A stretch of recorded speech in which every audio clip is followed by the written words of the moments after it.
दोस्तों, आज आपको बताते हैं ऑल इंडिया रेडियो पर विविध भारती शुरू होने की कहानी।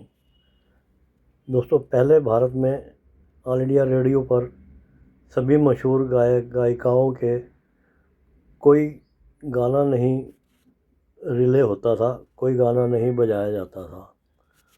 क्यों? वहाँ उस समय उनके गानों पे कोई भी फिल्मी गानों के गान रिले होने पे पाबंदी थी कि ये अश्लील हैं। लेकिन फिर रेडियो सिलोन शुरू हुआ, सिलोन श्रीलंका से। तो वो इतना पॉपुलर हुआ कि उसका देखा देखी विविध भारती शुरू करना पड़ा।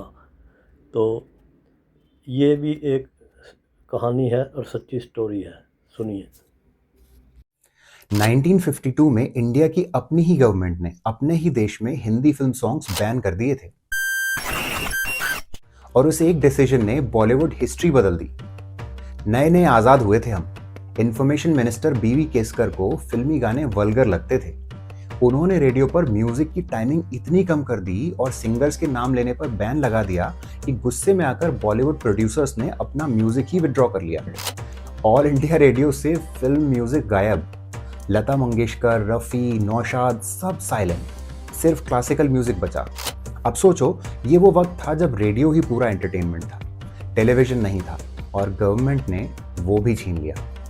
लेकिन एक छोटी सी आइलैंड ने देख लिया था ये मौका। श्रीलंका में था रेडियो सीलोन, एक स्टेशन जो वर्ल्ड वॉर II के वक्त ब्रिटिश आर्मी ने बनाया था। उनके पास था एक वर्ल्ड वॉर II का मिलिट्री ट्रांसमीटर, इतना पावरफुल कि पूरे इंडिया में सिग्नल जाते थे। दिसंबर 1952 लॉन्च हुआ बिनाका गीतमाला। होस्ट था एक 20 साल का लड़का अमीन सयानी। हेलो बहनों और भाइयों। और फिर जो हुआ वो इनक्रेडिबल है।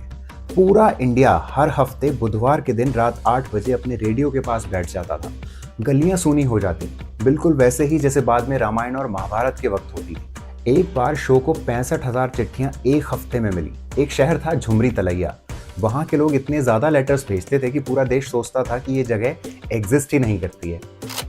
लेकिन इंडिया की गवर्नमेंट उन्हें रोक नहीं पाई, क्योंकि शो इंडिया से चलता ही नहीं था। पहले कुछ महीने अमीन सयानी ने कोलंबो जाकर लाइव रिकॉर्डिंग की। फिर सिस्टम सेट हुआ, बॉम्बे में टेप्स रिकॉर्ड होती थी और स्विस एयर या फिर एयर इंडिया से सीक्रेटली कोलंबो उड़ाई जाती थी। टेक्निकलिटी देखो, गाना इंडिया का, आवाज इंडिया की, रिकॉर्डिंग बॉम्बे की, लेकिन ब्रॉडकास्ट श्रीलंका से। इंडिया की गवर्नमेंट सिर्फ देखती रह गई। आखिर में गवर्नमेंट को झुकना पड़ा। उन्होंने विविध भारती लॉन्च किया।